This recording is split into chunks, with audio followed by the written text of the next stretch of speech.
Samantala, Idol, ramdam na rin po ng ilang consumers sa bayan po ng Mangaldan ang bahagyang pagtaas po ng presyo ng ilang pangunahing gulay naman at rekado sa mga pamilihan.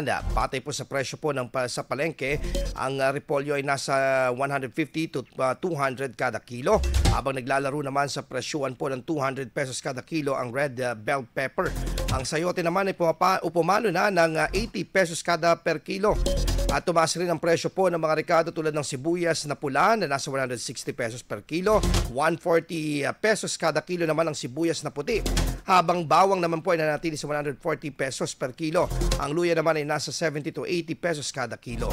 Ayon po sa ilang tindera ng gulay, bukod po sa epekto po ng daang bagyo, isa rin po sa pangunahing dahilan po ng taas presyo ay ang pabago-bagong presyo po ng krudo na ginagamit sa transportasyon ng mga produktong gulay. Umaasa naman po mga tindera at mamimili na muling bababa ang presyo ng gulay upang mas maging abot kaya at maganda ang kalakaran sa nasabing pamilihan. IFM News. IFM News. IFM News.